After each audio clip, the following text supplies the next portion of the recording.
Halo kawan semua, jumpa lagi dengan saya MV Mas Rofi Vlog. Mana kabar kawan semua? Semoga sehat walafiat, dilancarkan selalu rezekinya bila perlu dilebihkan oleh Allah Subhanahu wa taala. Dan semoga kita selalu dalam lindungan Allah Subhanahu wa taala. Amin ya rabbal alamin. Hari pertama bulan Ramadan ya, marhaban ya Ramadan. Selamat menjalankan ibadah puasa buat yang sedang menjalankannya. Semoga kita tetap sehat dan diberi kekuatan untuk menjalankan ibadah puasa selama sebulan ini. Di kesempatan kali ini saya ingin berbicara tentang barang apa yang paling laku terjual di sebuah warung atau di suatu toko ya. Tentu dan tidak lain barang itu merupakan produk rokok ya, karena sering kita jumpai di setiap warung-warung itu yang paling utama dipajang adalah rokok. Dari mulai warung makan, warung kelontong, toko kecil, bahkan toko besar ataupun grosir juga sama, yang dipajang paling utama itu adalah rokok. Meskipun rokok itu yang dipajang hanya satu bungkus, tiga bungkus, tapi yang dipajang tetap rokok yang paling depan.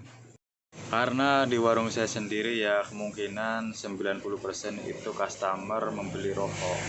Yang dicari adalah rokok. Yang ditanya juga rokok. Lagi-lagi rokok. Datang pembeli lagi beli rokok. Karena di warung saya yang diutamakan itu adalah rokok ya. Nah itu tadi ya, sebagian besar pelanggan saya itu belinya rokok. Meskipun harga rokok itu berapa bulan sekali naik lagi dan naik lagi, sampai harganya sudah semakin mahal, tapi tidak menyurutkan buat perokok itu untuk berhenti merokok. Mungkin masyarakat yang perokok di daerah saya ini tidak bisa lepas dari yang namanya rokok. Apalagi sekarang produsen rokok itu semakin banyak ya. Produk-produk rokoknya pun bertambah pula. Dari mulai produk-produk rokok yang baru sampai produk-produk yang ternama pun membuat rokok yang baru pula. Jadi untuk perokok ini semakin dimanjakan oleh produsen atau pabrik rokoknya itu sendiri dengan berbagai rasa ya, dengan berbagai merek, dengan berbagai harga pula. Nah di daerah saya dimulai dari usia ABG ya, anak yang baru gede sampai orang yang sudah tua itu merokok semua sebagian besar. Ini jadi peluang juga ya untuk warung kita sediakan rokok yang lengkap agar mereka datang ke warung kita jadi ramai, banyak pembeli. Tidak dianjurkan merokok ya bagi wanita yang sedang hamil dan orang yang berusia di bawah 18 tahun. Jadi saya usahakan untuk jenis barang yang satu ini agar tetap lengkap, agar tetap komplit, jangan sampai kehabisan. Tetap menjaga stok, habis barang yang ini belanja lagi, habis rokok yang ini belanja lagi, karena di sini banyak grosir ya, grosir di sini dekat-dekat. Saya belanjakan lagi sedikit demi sedikit ya, tidak mesti banyak. Apa saja yang habis saya belanjakan lagi. Jika di daerah kawan-kawan jarak grosirnya agak jauh ya, tetap yang diutamakan adalah belanja rokok dulu ya. Kalau misalnya uangnya belum cukup, dan yang lainnya bisa menyusul. Bahkan sekarang dari produsen atau pabrik rokok itu sendiri menyediakan salesman yang mengunjungi setiap warung-warung di pelosok-pelosok atau di desa-desa ya. Jadi jangan sampai khawatir rokok kita itu kehabisan. Jangan sampai kehabisan ya, biar pelanggan tidak kecewa dan tetap datang lagi ke warung kita.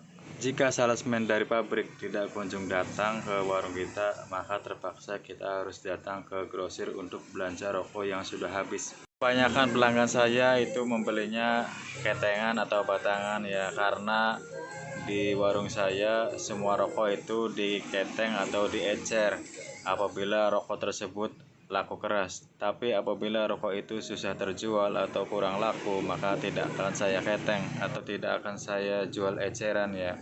Sebab kalau misalnya rokok yang lama terjual atau tidak atau kurang laku diketeng, itu kemungkinan bakal kadaluarsa.